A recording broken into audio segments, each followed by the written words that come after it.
Hey everybody, this is Modern Refugee. Wanted to take a few minutes to talk about the ever popular topics of bugging in and bugging out. They are some of the first things that you hear people talk about when people talk about preparedness.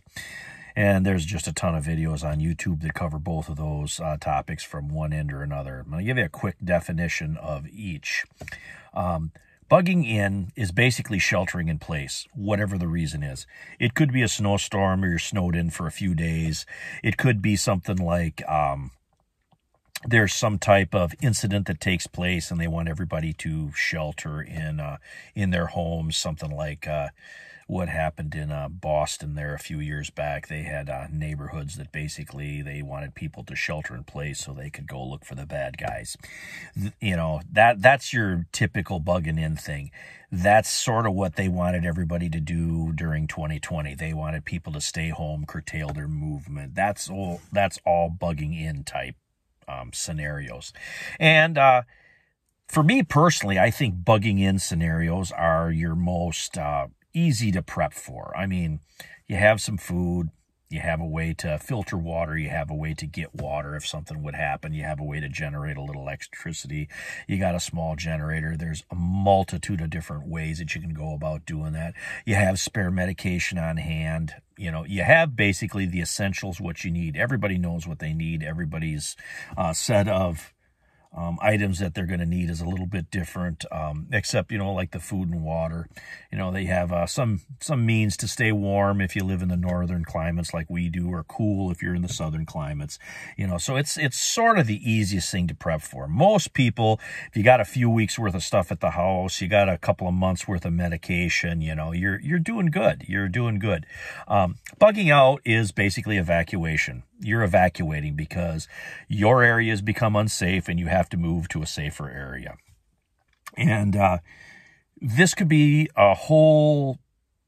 literally anything. You know, when I think of bugging out, one of the things that, you know, really resonates with my generation is the Red Dawn movie. That's what those high school kids did. They bugged out. That is the quintessential, you know, they stopped at the one kid's dad's store. They loaded for bear with guns and ammo and canned food and sleeping bags. And they said, piss on it, we're heading to the hills. And that's what they did. There you go. There's your heading to the woods bug out plan.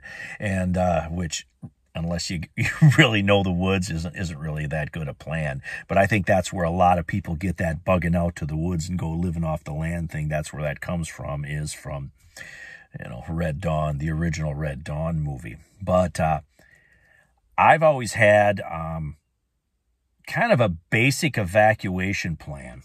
I have some important documents, little cash in just an envelope. I've done a video on it on like a little bug out document bug out bag. I'll put a link in the description for that, kind of show you guys a little bit how I go about doing that, where if something happens, you know, I can grab some clothes, I can grab that, you know, grab one of my packs for the outdoors, and you know, maybe grab a defensive tool. That's why I always keep my vehicles full of gas, and we could evacuate. But now here comes the kind of what happened to us now here, and things that I'm thinking through. I have different people I know. I have different people I know here in the state of Michigan. I have different people that I know even on the opposite side of the country. So if something would happen, I could say, hey, can I crash here for, you know, a couple of weeks or whatever until we can get this situation sorted out, whatever it might be, right? You know, that's your quintessential bugging out type situation. You know, some people have bug out locations. They have cabins in rural areas and that kind of stuff. And I'm going to say something about cabins in rural areas. Now, we stayed for years, and I've told you guys this before, up in the UP with some really good people, some older people. Well, they have since passed on and whatever, and they had a group of cabins that they would rent to us, and we would stay there with them on a pretty regular basis in different months in the summertime. Sometimes a whole month we would be up there. And basically, What he told me, the old guy that ran this, most resourceful human being I think I've ever met in my life, he said, my little house here, because he had a house there where his cabins were. So when it was cabin season, he stayed there. And then he had another little house in town that, when the cabins were closed and it was winter and there's, 4 feet of snow on the ground up there in the UP, he stayed in town at his other little house.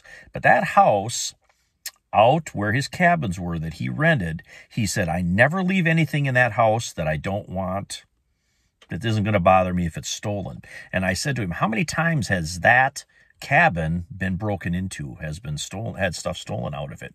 And he said 4 times. And he said the last time that he had stuff stolen out of it, he put a Bible on the table and he left it there. And they had another time somebody broke in, and he figures they seen that Bible, they got guilty, and they never stole anything that time. So he basically had garage sale stuff in that cabin. So that's how I look at a bug out location. If you've got a cabin somewhere where you can retreat back to if something is going on. I've always thought it's been more feasible to kind of live at your bug out location. So, if you got yourself a little house somewhere, you get yourself a garden, get yourself a second means of, power generation and staying warm, and, you keep all your canning gear there, and you keep everything there that you need to process your food and basically live if something bad happens. But this gets into our situation now here. You guys all know that we had a family member pass away. That was one of our places where we could retreat to if something went wrong. Well, now that place doesn't exist anymore. We have another set of friends that lived up in the northern part of the lower peninsula of Michigan, good friends of ours. Well, their lives are changing and they're relocating. They're moving down to Tennessee. They're going to get themselves situated down there. Well, that's another safe house of mine that has evaporated just because of life. So those 2 places are no longer available to us. So now that has cut down the amount of places that I can go to bug out if something goes wrong. So now I'm reevaluating, how am I going to try to gain some other places to stay if something, bad would happen. I still have people on the other side of the country, but now how you get there, that could be a really dangerous thing if it was some type of large regional or national event, loading up stuff and heading to the other side of the country. Now, we have thought about this, and I've actually looked at different, routes and stuff where we would take if that had to take place, but the feasibility of that, unless you had a couple of weeks notice that something was going to happen, probably wouldn't be the best idea. And so then what do you do? So what would you need if you had to get out of Dodge? Well, camper would be nice, but then have you ever tried to get into campgrounds if there's something going on, or, now you're falling back to staying like in parking lots and in different places. Now, if you had a little piece of property somewhere, you could put a camper back in there and you might be good. But now what if it's wintertime when this happens? How are you gonna get your camper back in there? Pulling a camper through the snow sucks. It's just one of those one of those bad things. So now what would be a solution to these problems? That's how I'm looking at this. And for me, cash gets poo-pooed on a lot in the preparedness community, but cash can get you out of a lot of problems. So now if you would have a certain amount of cash set aside and you had to evacuate, well, now you can get maybe a hotel room you can stay in for a week here. Now you can take a little bit of time to move to one of these other places where it might be safer. In fact, I even knew somebody during 2020 when all that was going on. They actually went to another country. They went and stayed in Mexico when all that was going on. Rented a place in Mexico and just lived down there when everything was kind of crap up here in 2020. So, there's another option. You don't hear a lot of people talking about that. Have a passport. We're close to the Canadian border here too, Maybe I'll come and hang out with Hooples, right? Something like that. But these are all things that you have to think about. You can have the best plan in the world. Hey, I got a place where we can stay. We can get to it easy. If something goes wrong, something happens with that person, you can't go there now. Okay, I'm going to have me a place out in the country. So I get a place out in the country, little cabin, whatever. You get there and somebody else broke into it and took all your stuff that you had there. Yeah, there's electronic ways that you can keep an eye on things and stuff now, but there's a lot of variables that go into these bug out locations. Bugging in covers, I'd say, probably 60% of the situations, and then bugging out covers maybe 40% of the situations. And I think it's more important, even so, if you're in earthquake areas, if you're in areas prone to wildfires, you're in areas prone to like hurricanes and stuff. We live in Michigan. We got our problems with, tornadoes and stuff. We just had some rough weather come through here just recently. We got our problems with snowstorms. We got our problems with flooding, that kind of stuff. But it's not as severe and it's not as widespread as it is in, hurricanes and earthquakes and wildfires and stuff. Those are much more important, where you need to have yourself an evacuation plan. And some of the best evacuation advice that I have gotten from people online are all people that live in areas where there are large risks of wildfires.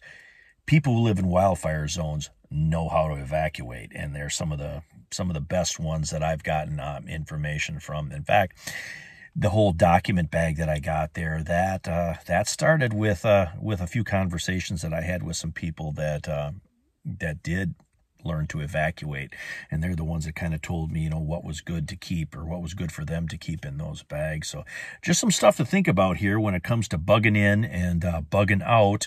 And I might elaborate a little bit more in some of the bugging in stuff that I do. I might do a second video on that, just to talk about some of the things that I think is important to keep around the house for our area. But anyway, this is Modern Refugee. Appreciate all my subscribers out there. Hope you guys enjoyed this little chat here. Some things that I wanted to cover when it comes to bugging in and bugging out, and how life and situations can change. So there's always evolutions and learning curves to all this stuff, because life will always throw you curveballs, and being able to handle those curveballs and being prepared for those curveballs is going to help you problem solve your way through anything that comes up. Anyway, you guys have a good one.